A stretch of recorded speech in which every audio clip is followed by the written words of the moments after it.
Good morning and happy Wednesday, happy Valentine's Day, and welcome to our Black History Month webinar presentation entitled Knowing the Past Opens Doors for the Future. This is the panel discussion webinar organized by the Illinois Department of Commerce, Office of Minority Economic Empowerment in honor of Black History Month. So I'm going to share a brief welcome. My name is Matt Simpson. I am the African American Business Development Manager in the Illinois Office of Minority Economic Empowerment for the Illinois Department of Commerce and Economic Opportunity. It's my pleasure and honor to have organized an amazing panel discussion and webinar event to discuss the impact and the history of Black business in Illinois, the work of cultural development, economic development, discussing some of the history, some of the present impact, and some insights for the future with an amazing panel of leaders from all across the state. So we appreciate you all joining us in honor of Black History Month. I do want to quickly share that the Illinois Department of Commerce, I'm sharing my screen, has organized a number of great resources and learning opportunities to honor Black History Month. So I'm here on the Illinois DCEO website at the Black History Month landing page. So we'll be sharing this link, but you can just see on the landing page, we discuss what our theme is, what our goals are for the month. And we have the organized events we scheduled for February 2024. The first was a financial resource webinar. And the second is the event we're hosting today, which is the Knowing the Past Opens Doors for the Future panel discussion. And in addition, we are spotlighting businesses and employees. We're kind of spotlighting some of the longstanding businesses throughout the state, as well as Black employees of DCEO who have been serving and honoring their service. In addition, we have pulled together something we're calling a Black History Month social media toolkit. So this is what we're using to invite all of our partners or anyone who's listening to download this link. It will give you some graphics that you can share on your social media in your newsletter. It will give you some draft or copy language you can use in social media posts and newsletters to help us elevate the message and the theme of Black History Month 2024. And we also have a signed proclamation by the governor of the state of Illinois recognizing February as Black History Month. So we have an official proclamation from Governor J.B. Pritzker recognizing Black History Month, as well as the Lieutenant Governor Stratton recognizing February 2024 as Black History Month. So we invite you to just take a look at all of this great content we pulled together in honor of February as Black History Month to help us recognize the significance of Black businesses in Illinois and the impact that we're still having into the future. So now with that, I would like to pass the microphone to Kelly Evans, who is the Vice President of Entrepreneurship for the Chicago Urban League, to share some open remarks. Good morning, everyone, and thank you, Matt. Again, happy Valentine's Day to everyone. Happy Black History Month. Glad to see everybody here. Thanks for taking your time. As Matt said, I'm Kelly Evans, the Vice President of Economic Opportunity and I'm sorry, that is DCEO. I am the Vice President of Entrepreneurship and Economic Development at the Chicago Urban League, where we, in our department, we develop programming for business support for businesses from startup to scale. And everything in between. We offer one-on-one counseling, business advising, technical assistance, as well as cohort programs that help businesses become sustainable, access funding, and grow their businesses. So that was a little short commercial for the Chicago Urban League. What I want to say today is, again, I'm glad that everybody is here, and this is such an important topic, not just for Black History Month, but of course we want to highlight it during this month dedicated to the history of what African Americans in this country have contributed in terms of business, specifically for us. I want to talk really, really briefly about understanding the nature of Black businesses and the reasons why we create businesses in our communities. And we glean this information from our 2023 business survey throughout the state of Illinois that was done in partnership with the Chicago Urban League, DCEO, headed by fearless leader Matt Simpson, and Chicago State University. We profiled over 1,500 at last count businesses, about why businesses start, what they need, how they operate, so that we could better understand not only how they operate, but how to better serve them, right? Because African American people tend to start businesses for different reasons than other people. We generally started to help our community or to serve our families, or, you know, for numerous different reasons, but generally they're very emotionally based. And so with that, you know, that being said, there's certain supports that need to happen around that, which gave us really, really great insights about how to support our businesses. So as we talk about the history of Black business in not just the state of Illinois, but in our country in general, we really need to understand how we support them, because as we know, Black businesses are generally 96% solopreneur businesses, meaning they only have one employee. And that's very difficult to scale. And so we do a lot of work around helping businesses build capacity and to scale. Also, we know that less than 1% of African American businesses and women-owned business get less than 1% of any type of venture funding, of venture capital funding and investment. And so we also have to think about, how do we access capital for our businesses? How do we bring in our banking partners to support the businesses that we tend to see, and kind of deal with these unique circumstances. So I don't want to take up a lot of time. I know we're getting started a little bit late. I really want to give the panel as much time as they need, but I did just want to highlight those things and talk about our business survey, which I encourage everyone to get a copy of and read and understand. So again, that we could better support, because we understand from economic development perspective, when our small businesses do well, so do our communities, because they provide access to resources that those communities desperately need. So with that, I'm going to turn it back to Matt and let him introduce our panel. But again, thank you all for being here. Thank you so much, Sister Evans. And again, we will be sharing this link to the survey. I've pulled up an image of that cover for the Illinois Statewide Black Business Survey, some powerful data. Thank you to the Urban League for helping us spearhead the outreach around the state to allow for us to get some really powerful data to support economic development.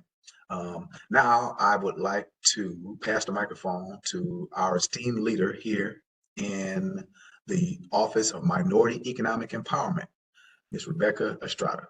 Thanks, Matt. Welcome as we celebrate Black History Month at DCEO. Thank you for joining us today, and thank you so much, actually, to our esteemed panelists, not so much me, but the esteemed panelists who took time out of their busy schedules to join us today.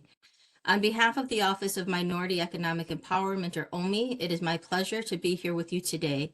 My name is Rebecca Estrada, the Deputy Director of OMI, and OMI is committed to providing minority, women, youth, persons with disabilities, and veteran-owned small businesses and entrepreneurs across the state with equitable access to opportunities and resources. Through dynamic partnerships, targeted outreach, and tailored programs and initiatives, OMI aims to create an inclusive business ecosystem for communities that have traditionally faced systemic barriers to entry and growth. As we celebrate Black History Month, it is important to highlight how the Black business community is such a vital piece to the Illinois economy and all the contributions made. OMI, or DCEO, have demonstrated how we've supported Black businesses in terms of outreach. In 2023. OMI participated in 61 engagements geared primarily toward Black Illinoisans population, with over 3,100 estimated attendees present. OMI, in partnership with grassroots organizations, local governments, and economic development organizations, launched the first of its kind statewide Black business survey, which Matt and Ms. Evans had mentioned. OMI participated in more than 11 events across the state to share pivotal findings from that survey.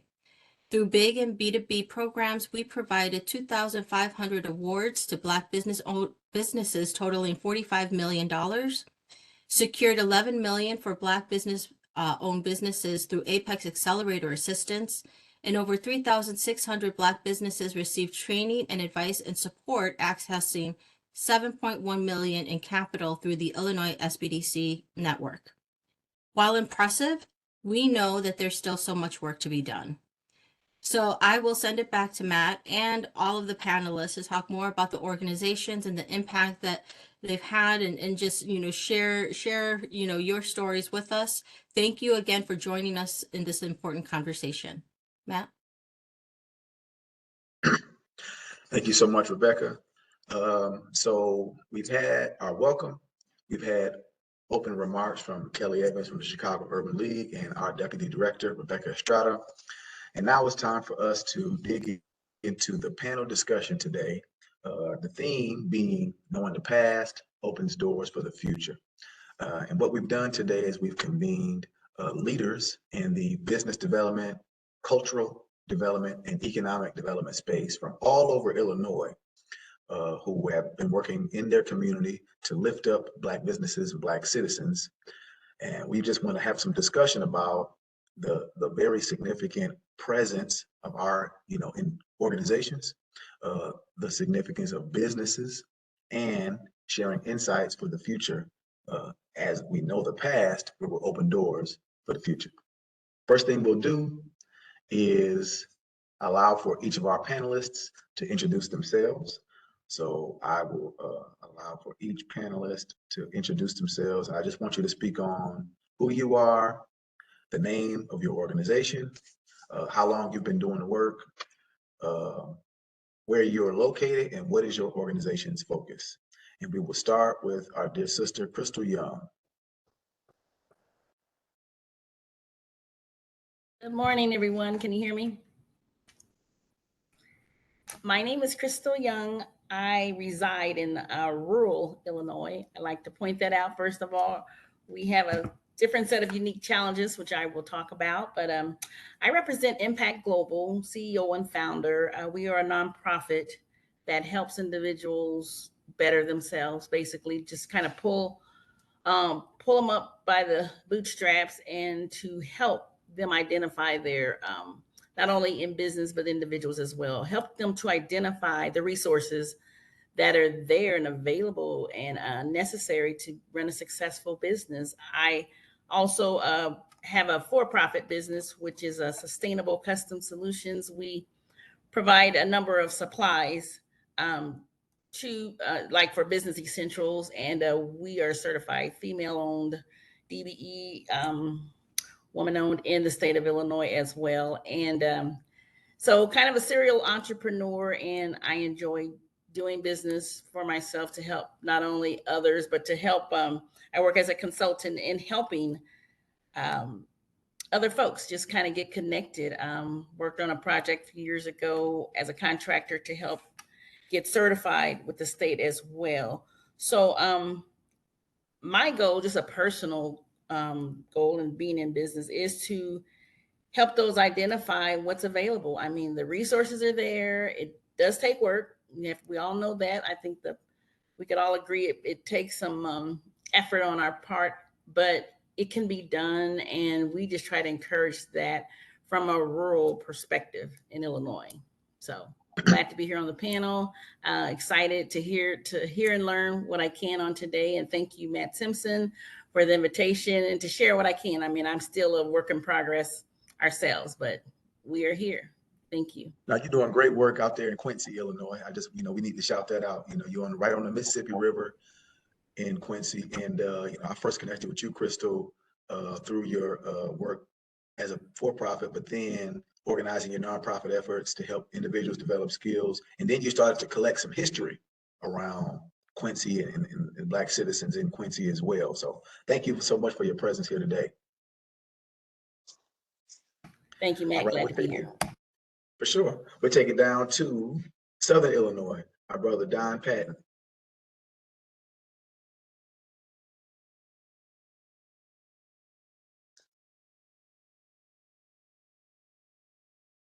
Our rivers come together. Caro, we pronounce it Caro. I am the president of the Carroll Historical Preservation Project. Okay. I've worked in many different sectors throughout my life. I've worked in the counseling field. I've worked at healthcare administration, insurance, university level, trustee, and currently now I'm the president of the Carroll Historical Preservation Project, which is newly formed. We started 3 years ago on April 1st, 2021, during the pandemic. We met on Zoom, and since that time, we've been moving ahead. Matt mentioned cultural development. Our business is in the business of protecting and preserving the rich, very rich history of Carroll. Some of it is good, some of it is bad, but certainly the rich history that many people perhaps do not know. So primarily, for example, Ward Chapel, AME Church, was organized in 1863 during the Civil War. And the building is still, the building itself was built in 1918.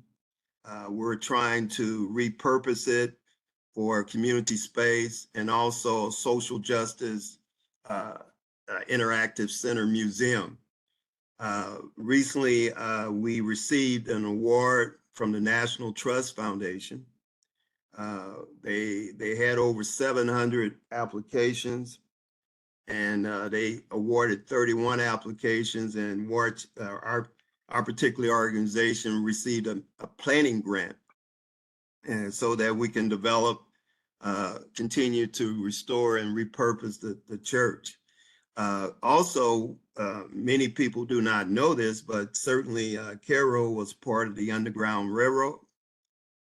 It had a very strong impact on the culture of Illinois and the nation. We're nominating the Freedman Camp, southwest of town here, to the National Park Services. We're working with Southern Illinois University around that particular nomination. But at one time, depending on your resources you look at, 200,000 freedom seekers came through Carroll. The conservative estimate is 20,000, but freedom seekers coming through Carroll, through Alton, Quincy, Springfield, Chicago, and in some cases Canada. And it's had a national impact, not only on our region, our state, but certainly nationally. And we want to reserve that particular pass as well. We have some other outstanding architectural in our town. The Carroll Public Library, built in 1879, the Custom House, 1872, and Magnolia Manor, 1879. And so our whole purpose is to try to uplift our citizens in terms of pride, particularly our Black citizens. We want to make sure that we educate our next generation so that they understand the history as well. And as a result of that, we have an annual fundraiser. This year, it'll be May 4th on the grounds of Magnolia Manor. And we have individuals not only in town, but throughout the nation come to check us out. There's music. We have speakers. Chris Gardner, who wrote In the Pursuit of Happiness, will be one of the speakers.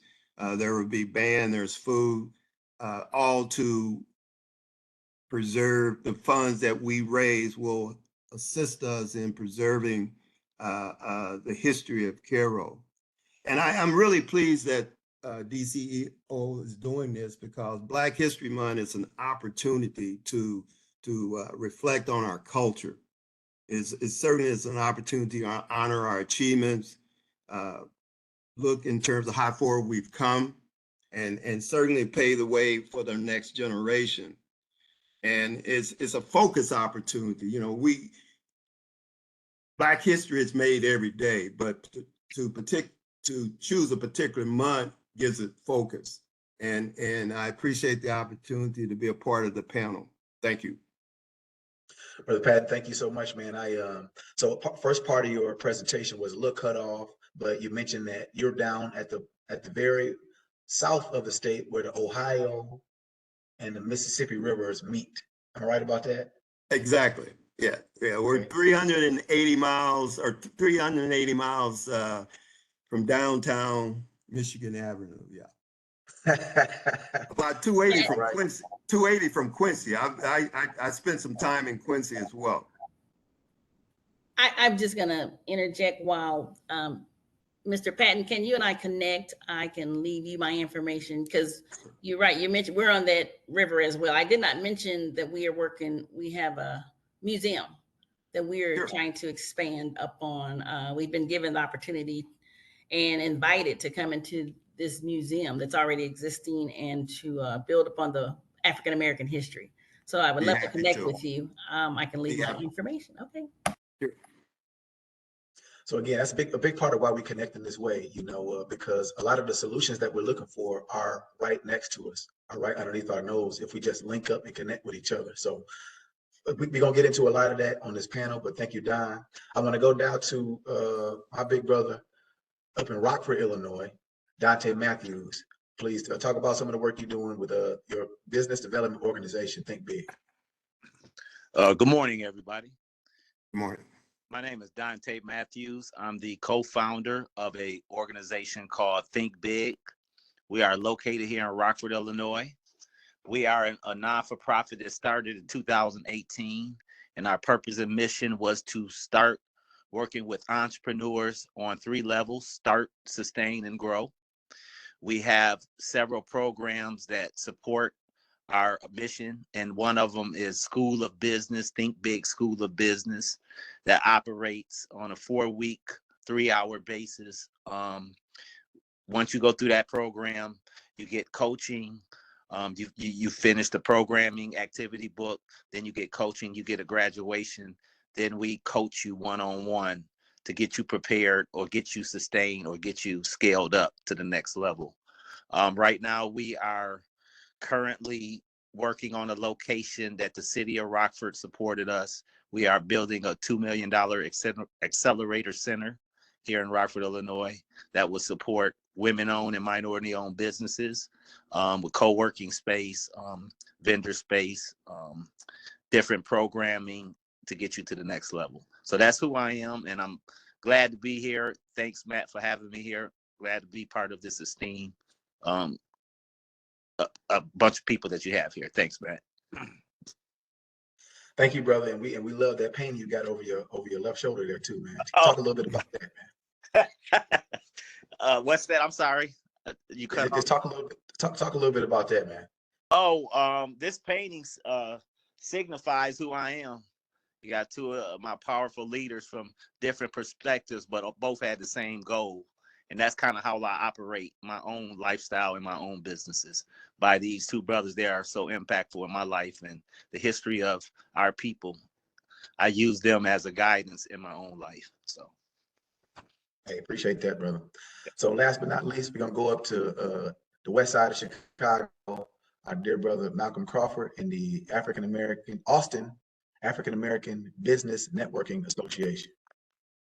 All right, I want to say hello to everybody from Chicago and our organization. My name is Malcolm Crawford, and our organization is Austin's African American Business Networking Association.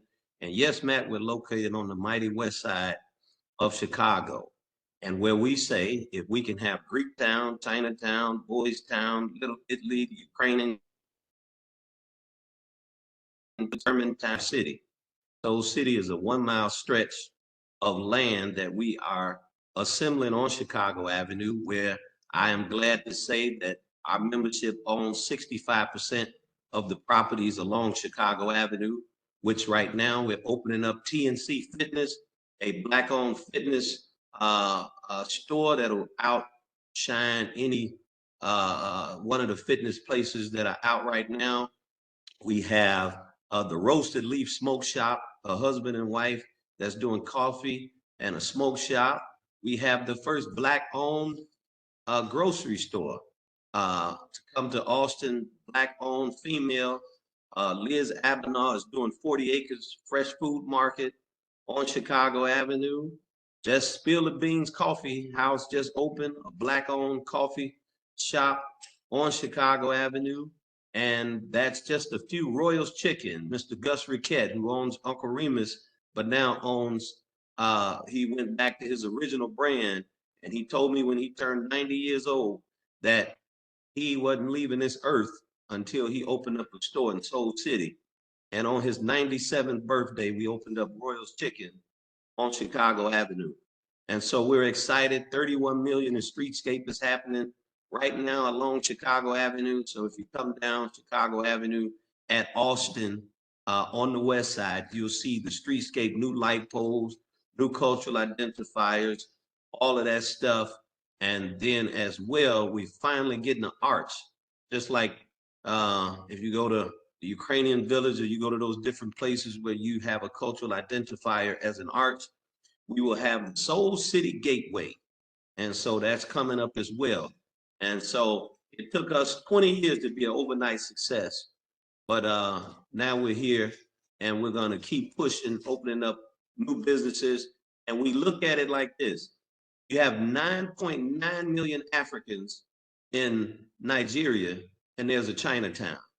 Why is it that around the world, there is a place, an economic driver for everybody else except us? No matter what we do, if we don't have a place that look like us, then all of this is for naught. And so we're going to keep working, keep pushing, asking everybody that, look, today, raise your right hand at some point in this meeting and deputize yourself as an honorary Soul citizen of Soul City. Thank you. Malcolm, we appreciate you, man. Yeah, so those are the introductions. And what's significant about this panel is we have,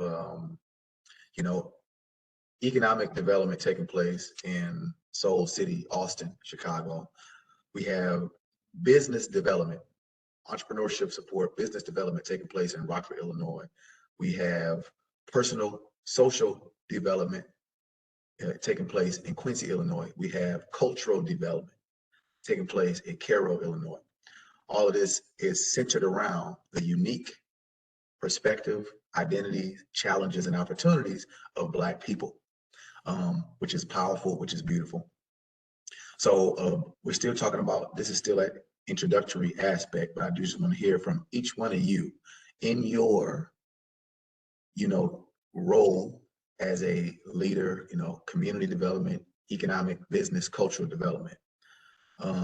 You all are doing some very important work, but I just wonder, what is it about your role that you see as unique and special in your community? Why is your presence and your role important in your community? And I'll start with Sister Crystal.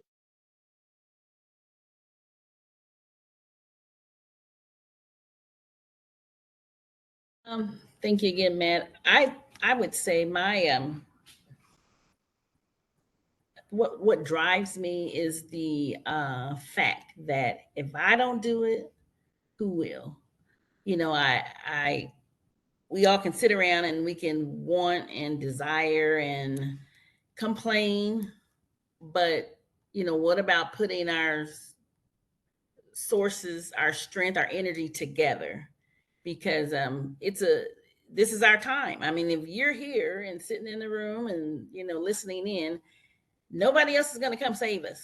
It's it. So that's kind of what I just take on a mission for life. If I want change, it's up to me.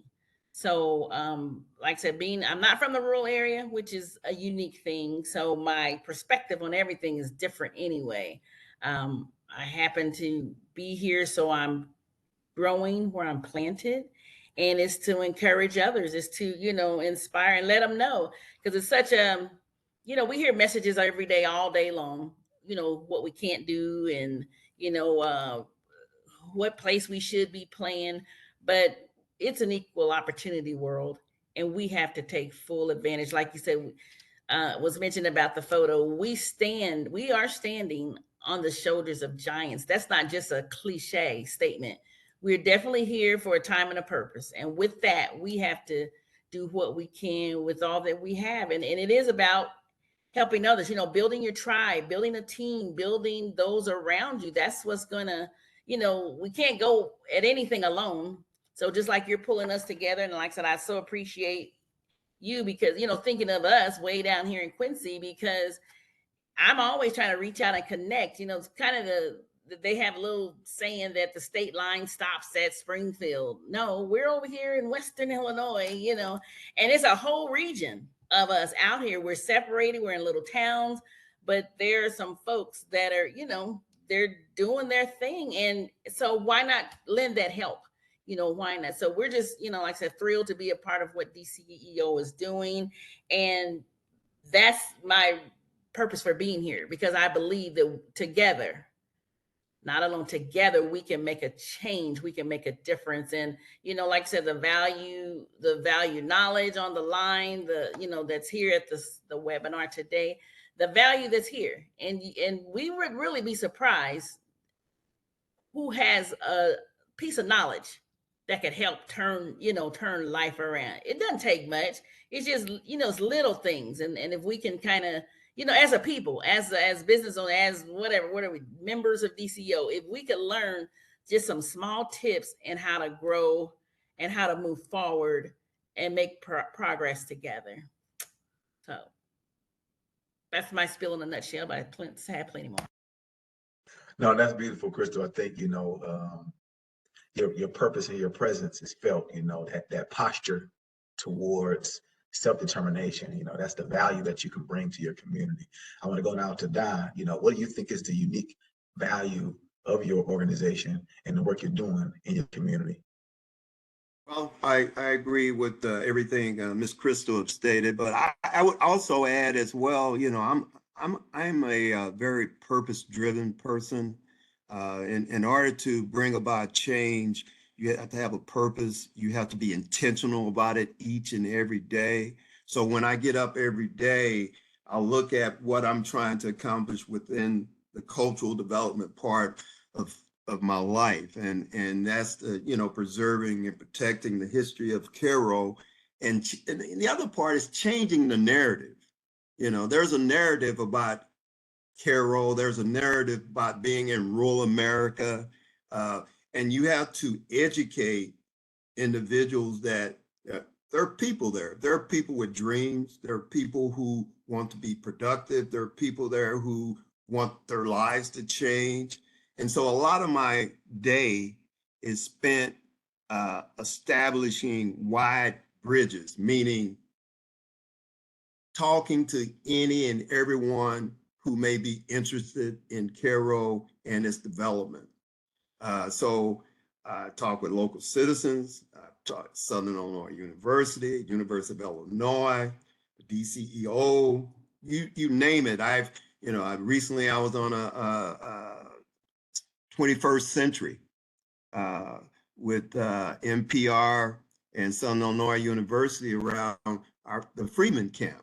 And recently I was KFBS television. So my day is educating individuals about our town, but specifically the value in our town that a lot of people do not see.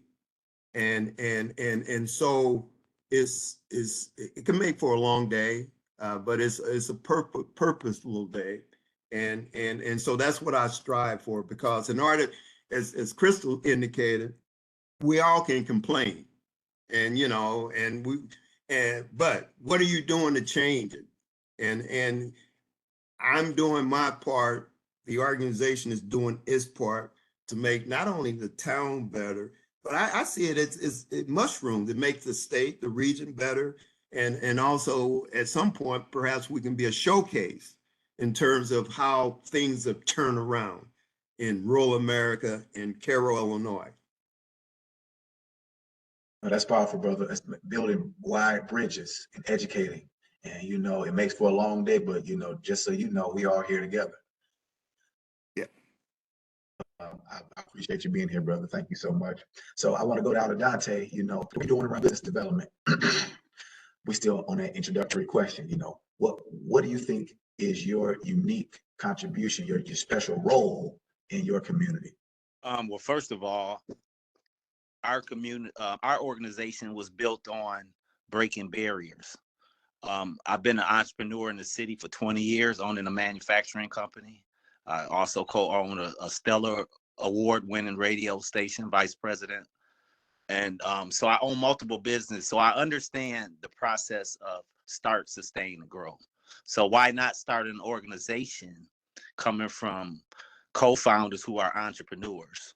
I've been to several functions with the chamber through other organizations, and nothing is getting done that we need to get done for our people. So I created an organization from an entrepreneur perspective, and I have validity, and I can show results of how to go on all three levels. So first of all, we organize as Black-owned entrepreneurs who've been together 40 years plus in owning businesses. So why not teach the community or entrepreneurs how to work on all three levels from entrepreneurs, from a woman and a Black-owned male who's been through the ropes and the hoops and ups and downs. So we know how to get around things, do things the right way, and still be successful and matter in your community and abroad. So us being entrepreneurs gives us the unique perspective to teach other entrepreneurs. I love that, having struggled as an entrepreneur, building a business, you and our sister Sheila, and then having the heart to share what you've learned so other people don't struggle. Exactly. I think that's beautiful. So then we're going to go lastly, still on this introductory piece, Brother Malcolm, building out Soul City, building out this corridor, economic development. What do you see as your unique role in your community? Well, I can say that my unique role in this is to be unapologetically Black. A lot of times people feel that we need to assimilate, we need to change the way we think, we need to reinvent the way we react. I am 100% happy to be a Black man. And I often tell people I'm the Black man that they told you about, the one you don't want to get up, because I'm not beholden to anybody as to how I feel about my Blackness. So anybody who knows me know I can go in a room with anybody and hold my own because I enjoy being Black, and I don't have to water down my conversation as to how I interact. Unfortunately, it puts a target on your back, and the target generally comes from people who look just like me, don't like the fact of that we speak truth to power, and they tell me to just sit down and be okay, and times are changing, and from what I can see, it's still us that are being killed. It's still us who are suffering, and we continue to include everybody when everybody continues to exclude us. And when I say everybody, I mean everybody. And so my uniqueness about me is to take the heat, take the fight, be the bad guy, be the one that people don't want to like, but just keep doing the work, because at the end of the day, the work has to be done. And so I'm okay with it. I'm okay taking them 30 lashes because I guess it's what I'm supposed to do. So I'm okay with the space that I'm in. And so unapologetically Black man, I don't want to be nothing but what I was given by God to be a Black man. I think, when you talk about when you're dependent, you're more vulnerable. When you're independent, you're more resilient. And I think what we have is 4 independent Black-led organizations working to advance the issues of the Black community. And the beautiful thing is, as independent as each of you are, and as unapologetic as you are, there's a lot of examples of how you've collaborated to help your people win. So it's beautiful to be independent. And it's beautiful to see how you build collaboration through your independence. I love that. So that was the introduction set of questions. And I do just want to help our attendees be thinking about some things you want to ask when we get to the Q&A portion. Just be thinking about questions you want to drop into the chat or the Q&A box. But now we want to start talking about some of those roots, some of the deep roots from each of our unique parts of the state and each of our unique organizations and purposes. There's a very special concept. I think each of us is familiar with this concept of Sankofa and the Sankofa bird. There's a Adinkra symbol where you see a bird moving forward but looking backward. And the kind of philosophy behind this is that you need to go back and retrieve and remember as you're continuing to move forward. Each of us is standing on the shoulders of giants, you know, and a big part of our culture is to honor our elders and our ancestors. So I would just like for each of you all, as we think about the roots of the work we do and even just people who have helped to influence us, is there an individual or is there a figure in your community, whether it be, you know, Western Illinois, Quincy, Southern Illinois down in Pulaski County, Carroll, whether it be up in Winnebago County, Rockford, Northern State Line, or the metropolitan, you know, Chicagoland? Are there any ancestors or elders that we need to be thinking about and remembering during this Black History Month that have helped influence you through the work that you're doing? And I'll start where we ended last time. I'll start with Brother Crawford. All right. Well, I would say, Matt, the biggest influence on me, I was trying to pull this picture up, was my father.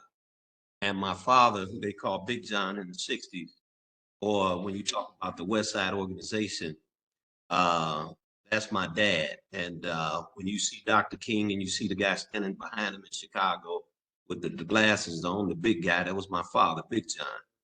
And so my dad taught me a lot, and I learned that all Black people aren't singing Kumbaya and getting hit upside the head. Some people were hitting people upside the head. And so my father was one of the ones who didn't have a problem, you know, fighting. And so I learned at an early age how to fight and, you know, and how to social disobedience, civil disobedience. I learned all of it because of my father. And so my father was 6'3", looked like steel. I was going to try to pull up a picture, but those were the whoopings I had to take. So these little ones I take now ain't as bad as what my dad put on me. But then again, I would say a lot of us, my family came up from the South, not because they were looking for another, you know, a better way. It was because my grandfather had got into it with a white so-called police officer at that time and wound up putting hands on him and hurt him really bad. And he had to leave, come up to Chicago because of he wasn't going to take anything off of them. And so when you look at the lynching of Anthony Crawford or the 4 Crawfords that were lynched in Tennessee, those are my family members who stood up at that time and wasn't going to take much even then. And so those are my heroes, my father and my grandfather, who I watched, you know, stand up in the midst of a lot. And you can pull my dad up, Reverend John H. Crawford Jr. or Big John from the 60s, and you can see his work and his legacy. Thank you, brother. So I'll go now to Duntai. Is there, you know, when you think about the work you're doing now as an entrepreneur and building out an organization, are there any ancestors or leaders that you feel have helped you motivate you, inspire you to have the impact that you have today? I would say there aren't any leaders that I could recall of, Matt, that's in the area, or even growing up. There were a few minority-owned businesses in Rockford as a child, but not really sustainable. And even in the area. But I do recall my grandfather working really hard, working, you know, 12, 14 hours a day, you know, trying to provide for his family, you know, doing the right things, still being spit on and you know, disrespected, you know what I'm saying? And I looked at him as my hero because, you know, if he can go through that and still smile every day and live life, man, you know, I should be able to obtain anything from anybody. So that kind of encouraged me to never give up.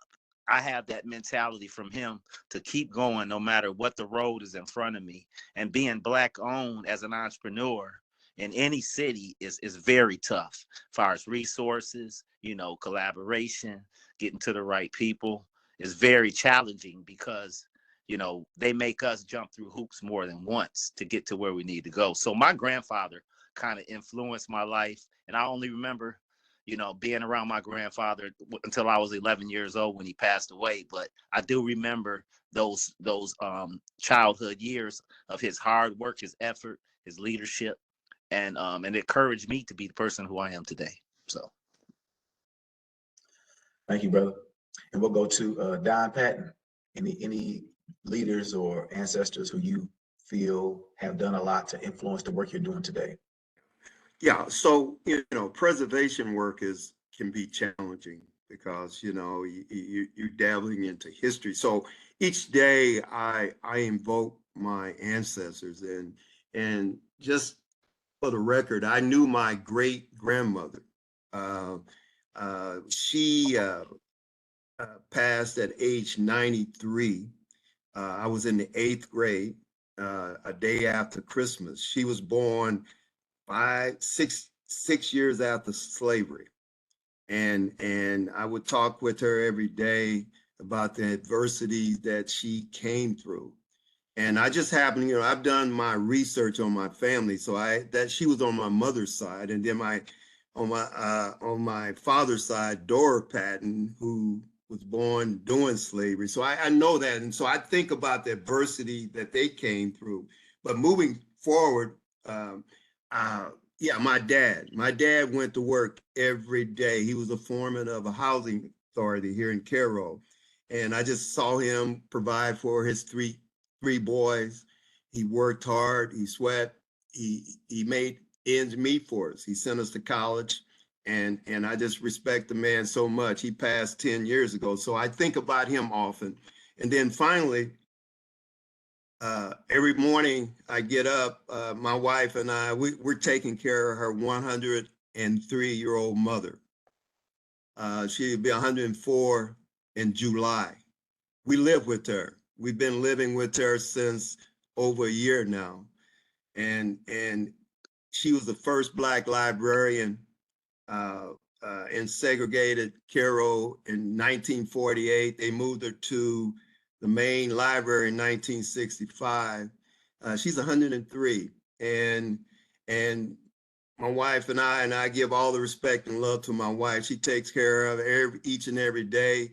Once a week, we go to a restaurant. We went to a restaurant in Paducah, Kentucky yesterday. She's very, thank you, honey. Thank you, sweetheart. And I just respect that. And so ancestors are important to me. And so when I think things are tough for me, I look at those folks that I just talked about. It's mild compared to what they've gone through. So no one nationally, for me, I look up to those individuals I just talked about. That is powerful. Well, we certainly pay homage to your 103-year-old mother-in-law, because she's still here today. Yeah. And she breathed that same air that so many of our people had to endure when things weren't so sweet for us, man. So that's beautiful. So last but not least, Sister Crystal Young, out in Western Illinois. Anybody who you want to lift up? I just first want to say how powerful that statement was by Mr. Patton just now. And that's something that always inspires me. But I think about, we have not did justice to preserving, our history. How many of us, get rid of our old people, family, aunties, great, and we don't want to do that hard work, like you said, put the work in. But that is how we, pass that torch on. And just think, if we could sit at their feet. I think of many times if I could have just sat at my grandma's feet. I think she was one rich person in my life, and just got whatever. I don't care if it was a recipe, a book, a strategy. Grandma, how'd you do it? But I thank you for that, for saying that, because that is something I think of often.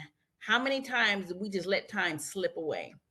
Okay, so powerful people in my life were my parents. They moved us to Illinois. They were pastors. My mom and dad were pastors, and they So my mom was just a go-getter. She was just a firecracker all on her own. That was about 35 years ago that I've been in Illinois. Born and raised in Kansas City, inner city, in the ghetto, where I grew up. Everything was of color. Everything was black. Every business we went to, our churches were all black. Our schools, from the principal down, leadership was all black. So that didn't put an impact on me as a young person to see those folks in leadership. Say no more. You didn't have to tell me nothing. I seen those folks in leadership, and they did a great job. We say the saying today, it takes a village to raise a child. And I grew up in one of them villages. School teacher, church mama, who had neighbors. We had all kind of folk, it wasn't just mom and dad. We had a whole village that surrounded us and took care of things. And I know today we don't have that. Communities are, fragmented, families are fragmented. You can't get families together, let alone, like you said, a whole community. So those impacts early in my life helped form and shape. And as I grew as an adult, I knew the importance of just community. You gotta have a community. You can't thrive I can't be the healthiest I can without a community. And it doesn't matter, who that is, but you have in business and family and whatever you're doing, you need a family, you need a tribe. You need someone to be able to look up to. You need those mentors. So, I wish we could do that more in our, individual community. Just establish those things. As we're here today, how can we leave here today or, set out for this year and continue to build upon community, whatever that looks like, whatever goals that you have in life. You can go through marriage. And today I celebrate 38 years, told Matt that earlier. But it was not without having some mentors there. I didn't do that by myself. I mean, give honor to God, first of all, because, he is that glue, but without having to share stories and somebody tell me, girl, hang in there, keep going. You need that support. You need that cheerleader. You need somebody in your corner continuing to do things. So today in Quincy, Illinois, there's some great people. They did a lot of great things. They've sustained the community, and I'm saying the African American, but the story is untold. You got a lot of unsung heroes. They are dying with their richness with them. Nobody's repeating it. So with this opportunity to expand the museum, I'm loving it. We're just getting started. I know it's going to take a lot of work. We're putting the work in, and we too have some 95, 99-year-old folks. And every week, though, there's 2 and 3 funerals. So a lot of that information is, leaving a lot of the richness. Again, it's going to take all of us, coming together. But Quincy sustained only because, now it's a cultural shock. Actually, I lived in Oakland, California before coming here 30-something years ago. And it was just like, what? Y'all are back in time. So yeah, still a work in progress, but I'm able to do it. I'm here, and I'm just trying to follow some pathways that are laid before me, and keep it moving. That's all I can do. So that's beautiful. Knowing the past open doors for the future. I think that the significance of each one of your perspectives on that is that there's oftentimes a character in our story that isn't wearing a cape and isn't holding a microphone and isn't wearing a shiny dress and a suit. It's a man or a woman who was elbows deep in the trenches, helping to raise children, prepare meals, provide livelihoods. And each of those characters are directly connected to who we are today. So I think that's the important takeaway here as we recognize Black History Month. It's important for us to think about those individuals who we're directly connected to in our family, who we look like, who we probably sound like. And there's reasons why we walk the way we do, talk the way we do. It's because of those individuals who sacrificed for us to be working in the ways we are today. You all are doing great work. I think it's so important that we're able to just recognize those ancestors and those elders. So now I want to get into, and then please, those who are on the line, you can feel free to drop your questions in the Q&A box. I know we're just over 11, we're going to 11:30. But I want to now talk about some of the unique aspects of our culture, of our community. I want to reference the survey that Sister Kelly Evans mentioned. 2023, we launched a statewide Black business survey. I was able to come out to Quincy and share those findings. I did a presentation in Rockford as well with Think Big. Did something down in Carbondale, look close to Cairo, not quite. We found that there were industries that Black businesses index very high in. Industries that Black businesses tend to index high in. It was professional services. That was lawyers, accountants, consultants. It was food and beverage, that is restaurants, bars, cafes, caterers. It was arts and entertainment, that is organizing performances, presentations of talent. It was personal services, which is barbers, beauty salons, hair braiders, nail technicians, massage therapists. And it was retail, which is a catch-all for wares and products. Could be clothing, could be jewelry, could be skincare products. So something about, this is data, this isn't a hunch. This is data that we have. Black businesses index high, professional services, barbershop, beauty salons, restaurants, arts and entertainment, retail.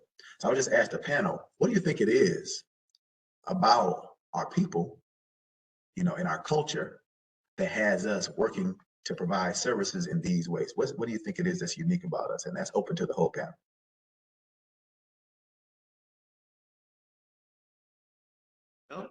I think, Matt, it's the fact that we are service driven, and it gives us an opportunity not to have someone stand over our heads a lot of time and direct our work.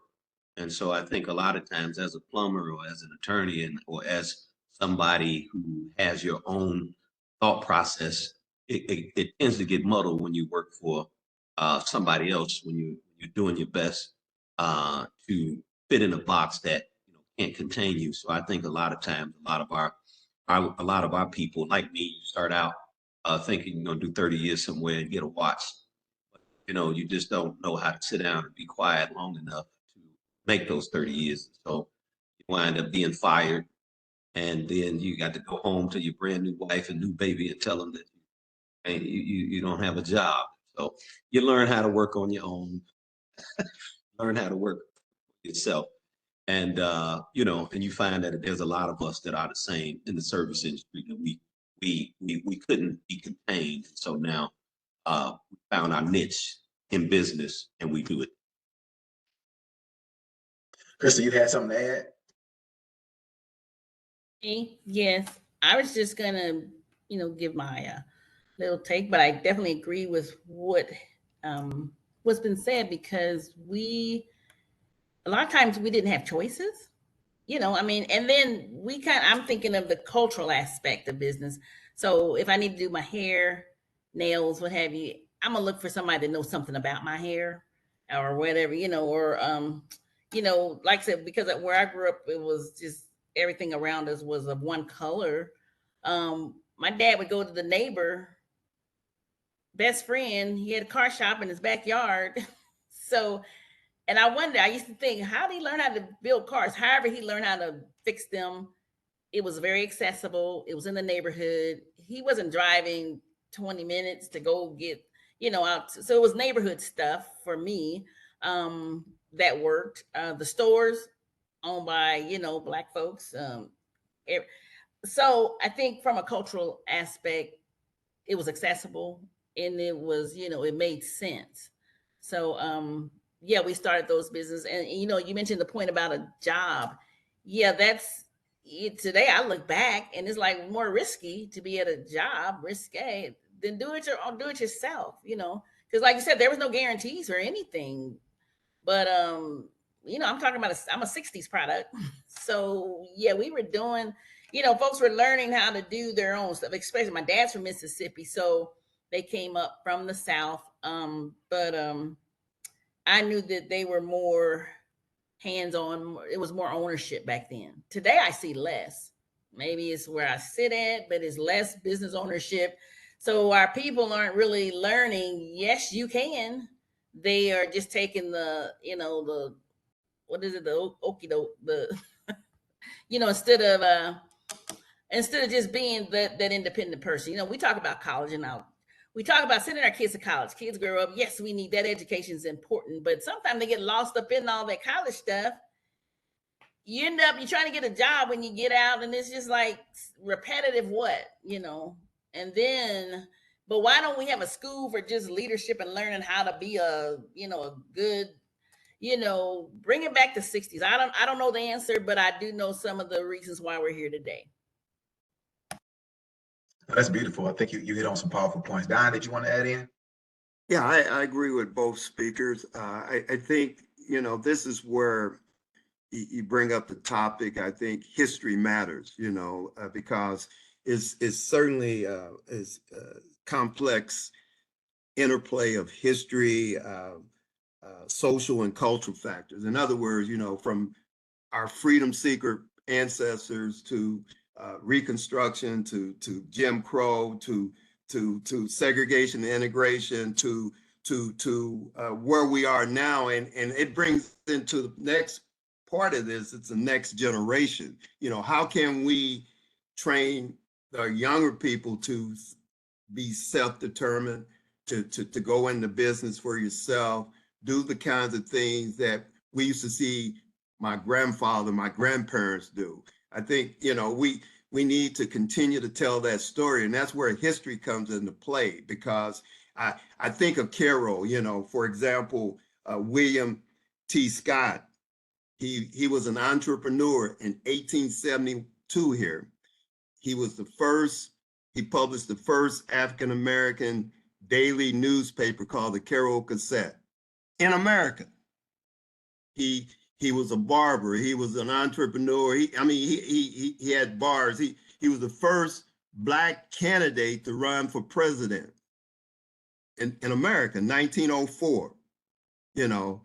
John Bird, who was his co-editor, became the first Black trustee at University of Illinois in 1873. So there's that link.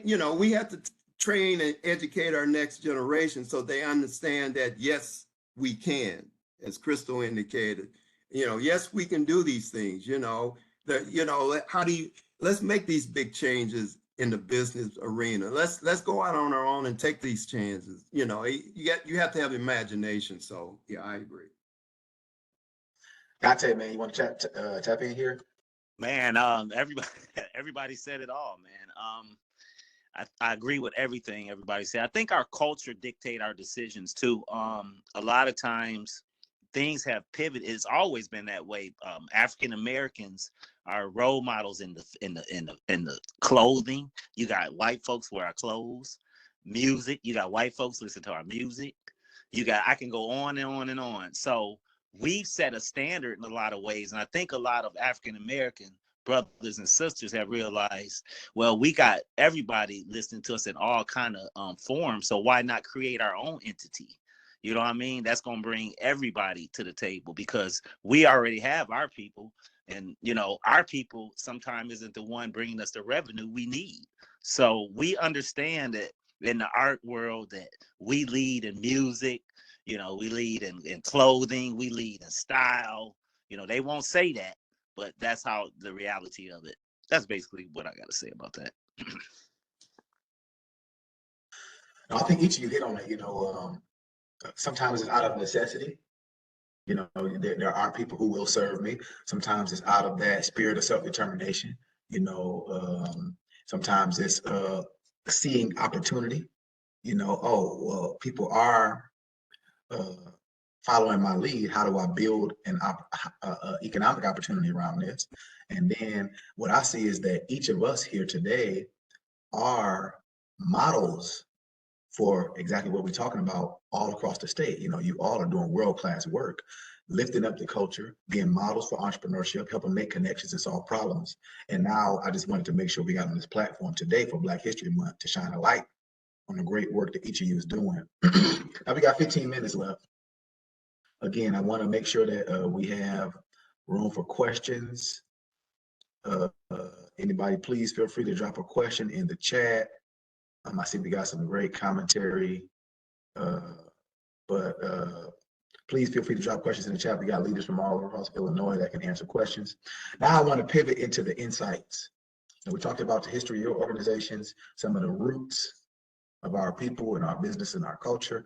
Now I want to talk about some of the insights as we look forward. We've been digging into some of this already, but let's talk about some of those insights.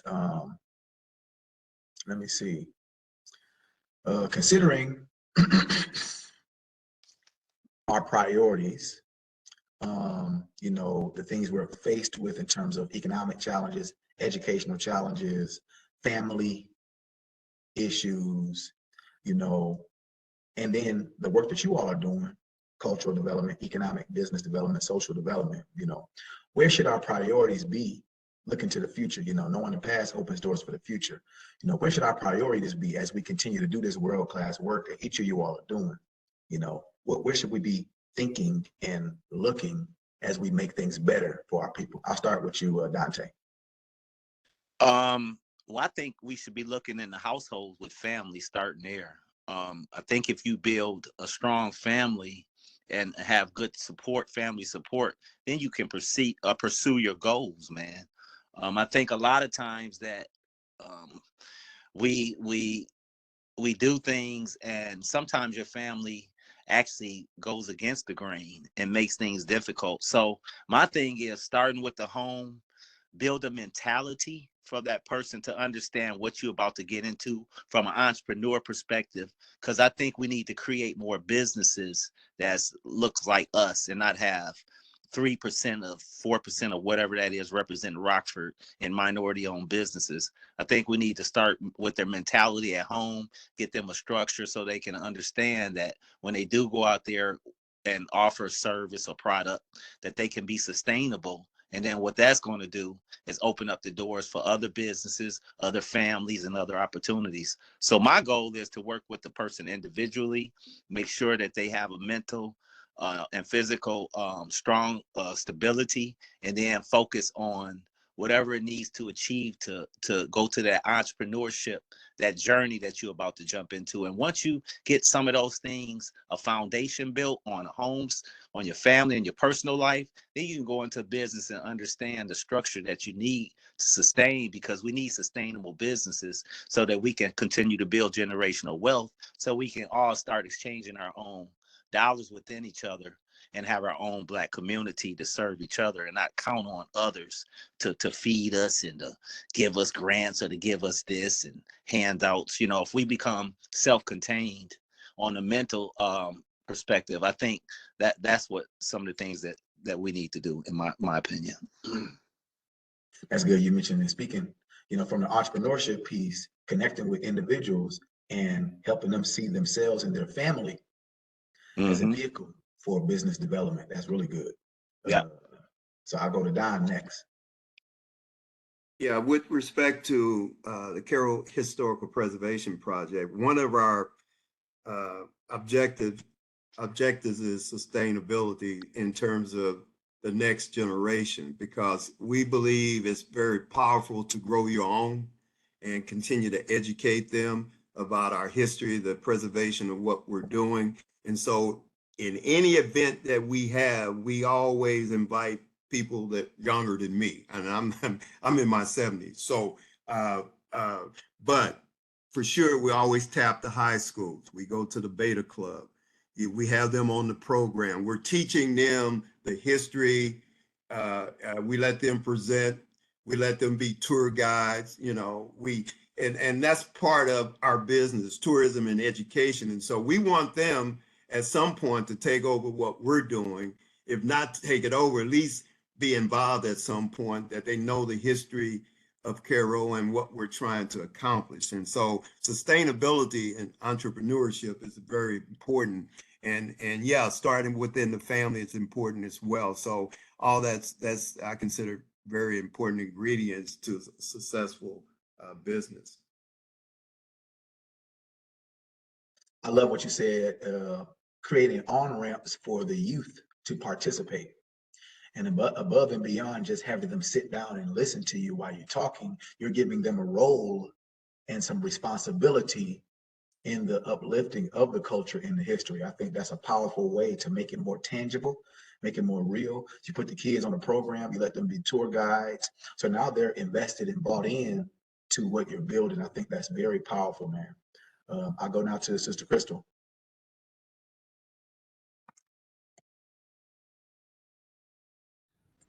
Yeah, I'll just chime in there. Definitely agreeing with what's been said in response to your question. I kind of agree and disagree with the family concept, only because what if our families never come along? You got to take this torch yourself. So I would just say, and not in a rebuttal at all, but I would say what would be more effective is to find your tribe. Find 4, 5, 10 people that's gonna roll with you until the wheels fall off. Because that, like you said, are we gonna wait a year, 2 years? Okay, are you gonna wait till I accomplish something to get my accolades? You hear people all the time, and I say, if I'm gonna just say, if God give it to you, you're gonna be okay. It might not come today, might not happen, but it's gonna happen. And if you walk that out with Him, that's your first one you want to check in with. Then you're gonna get there. But I would definitely say find your tribe, find somebody, and then family come, because. And then I thought about, we gotta create an alarm. We got to create, it's like sound the alarm, sound the trumpet. I think that needs to happen today, this year, for Black owned businesses. If we need to be where we're going to be, if we're going to ever get there, we got to make this a massive, so it's like a movement. Now I'm thinking where people are wanting to join. It's not going to be an option of you want to come a part of this. And I was just thinking, social media wise, just think of some large messages we have heard in the past few years. And I'll just say one, say Black Lives Matter. We remember how huge that was. Why was it huge? What can we do for entrepreneurs today? What message can we say that will resonate worldwide? And that in that message, you're trying to tell people, hey, let's get on board. We need to make a change. It's not enough to just do it in my little community, because they're not going to listen to me. So everybody's not. But what if we hear it from the leaders from this movement? That's just an idea, but that's something we all got to get on board with. Where are we going today? And I say not to do it by ourselves. We need to quit working in silos. And just kind of, if it's a movement, let's do a movement. If it's, hey, entrepreneur, like the state of Illinois, Matt Simpson on this line got enough. What do you got, man? Enough inspiration inside of you to carry out this charge? How do we spread that? How do we make what you're doing catch fire? Because unless we join forces again, and that's how, because they'll eat me up alive in my little community. What is she talking about? But what if I'm working from another, I got, I got a real connection, and they say, oh, okay, she's connected to that. Okay, and now, and this thing is gaining momentum. So I'm just saying, it's bigger than what we're saying. It may not happen in our lifetime. It can happen in our life. Anything is possible, but I think we got to start from thinking broader for all that's involved, and sounding that alarm. That's my take on it. I love it. I love the urgency. I love the urgency. I love what you said about a movement.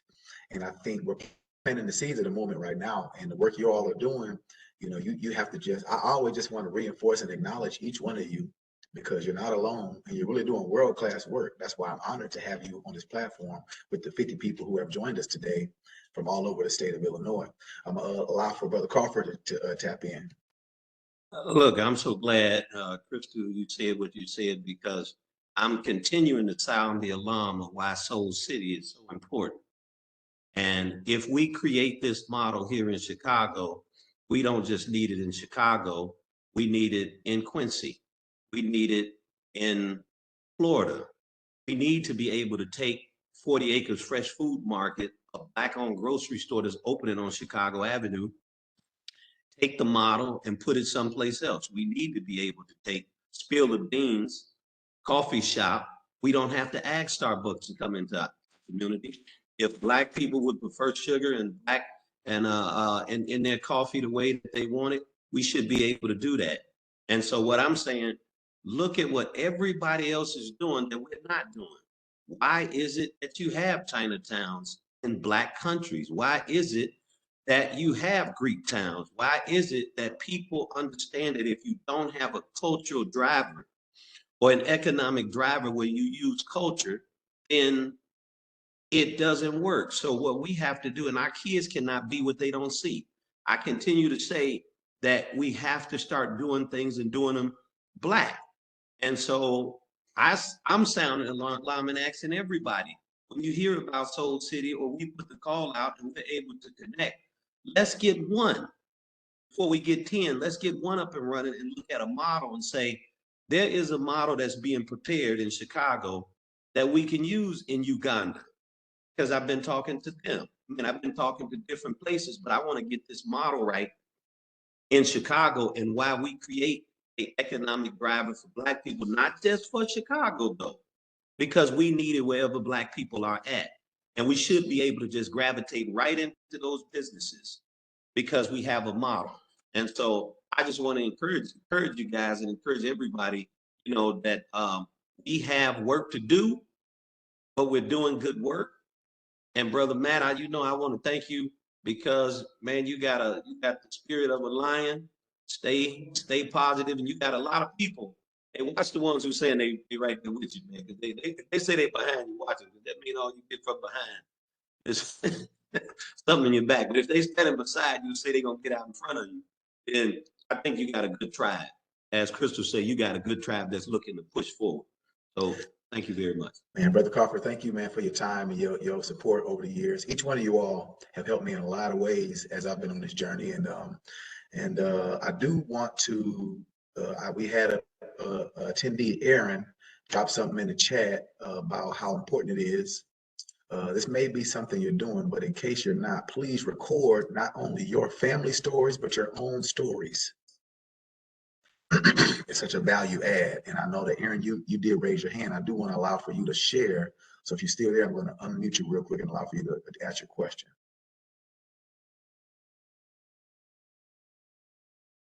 I would like to preface this with, first of all, just saying thank you all for your time. You've given me some really valuable insight that I feel like I can add to some of the volunteer work I'm doing. But I also wanted to ask a question because while I do volunteer in my community, which is a rural community, doing economic and development work, my work that I do for pay is I do research in public health. And a lot of what public health brings in is economic development and community development.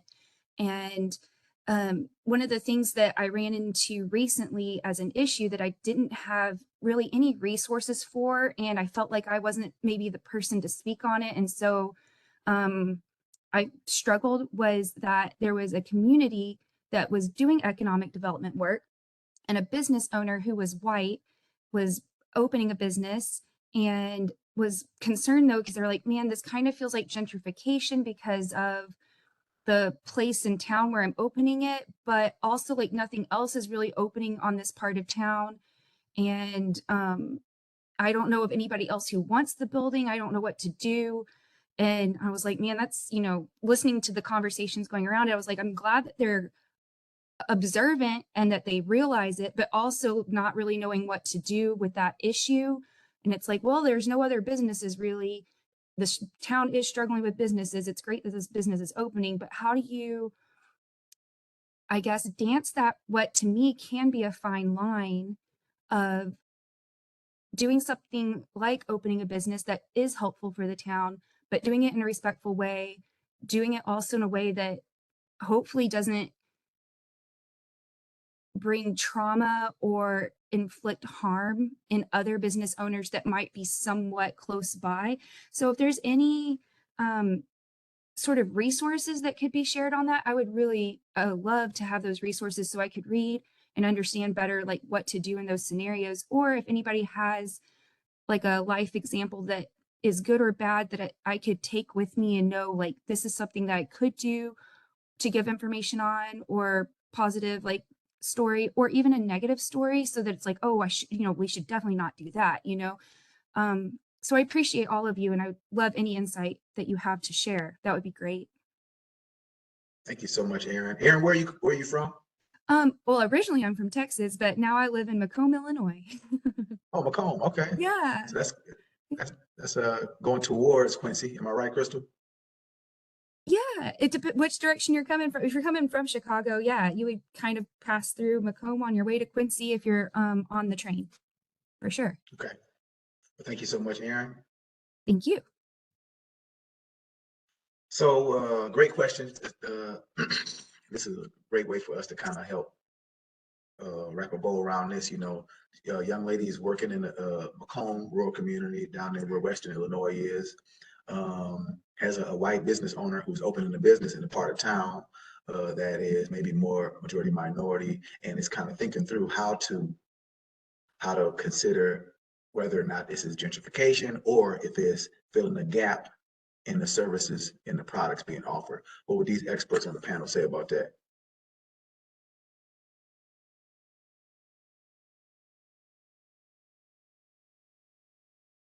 You muted, brother.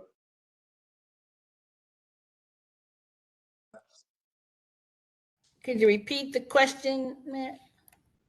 Yeah, she was asking, she just shared a perspective that she's supporting an entrepreneur who's white, opening a business in a part of town that's minority. And there's questions about whether or not this is gentrification or whether or not this is good because it's bringing services and business to a part of town that has gaps in services and business. Yeah. First, I would probably need a little more information if I was just to make a call on it. But, the business is owned by an African American or Caucasian. What did you say? Owned by a white person. Yeah. So I think what I would say, and obviously the floor is open too, but, I think that you have to, entrepreneurship is such that, an individual with a product or service acquires a building or property and brings business to it. You need to be mindful of the community you're serving. You can do a lot to create platforms for employment or even open up opportunities for partnership if you're really concerned about it. But I think that this individual should advance their business and be respectful of the community they're operating in. So what would you say, Crystal or Malcolm? I would say, being in business, that you definitely want to know your customers and your consumers and figure out what it is that they would want. And I think doing your due diligence to get into the community and find out if this person is adding a value add to the community, and how do they give back and how do they participate in, in what's happening. I don't think throwing anybody away when you're in need is what we should be doing. But I think definitely looking at business and sitting down with them and getting a clear understanding as to how they are a value add to a community that is in need. I think that's something, because at the end of the day, it's going to be the consumers. You're going to either keep them in business or have them get out of business. So I think it's very important to talk to them and figure out what they want in their community, but not let that be the only reason why you open up a business in a community that really needs it. Yeah, I think that's a great way to approach it. You never throw a person out, whether they're white or black. If you're bringing needed services to a community, that's important. However, it's important that you consider the needs of the group of people you're serving. And then I would even go as far as to say, creating platforms and opportunities for employment and even ownership if it gets to that point, if you're really concerned about gentrification. But I think it's good that this individual is opening that business, as long as they're actually meeting the needs of the individuals and they're adding value. I think that's a good thing. And I just say, yeah, go ahead. I was just gonna totally agree with what Malcolm said, that, you know, doing the research. That's good. So look, we are up on time. Thank you all for joining us. I want to allow for everybody to just share your contact information real quick before you all leave. Start with you, Crystal. I have put it in the chat, but my just verbally, yeah, Crystal Young with Impact Global, and we're here in the Western Illinois. Don't forget about us. All right, but out to Brother Patton. Donnie Patton. I'm the president of the Carroll Historical Preservation Project. My email I didn't put in there, but I can. But my number is 618-967-8029, and I put that in the chat. So, all right, Brother Duntai Mathews. All right, Duntai Mathews. Duntai at thinkbig815.org. Duntai at thinkbig815.org. Right, and Malcolm Crawford. And the best way to catch me is AAABNA@yahoo.com. And our phone number is 773-626-4497. Right. So with that, we are saying thank you all so much for joining us today. Happy Black History Month. Happy Valentine's Day. Please be sure to connect with each other as we do this work of lifting up our history and our culture. And with that, enjoy the rest of your day. Thank you, Matt. Do the same. have a great day. Thanks, man. All right. Thank you, guys. Thanks, Crystal. Welcome.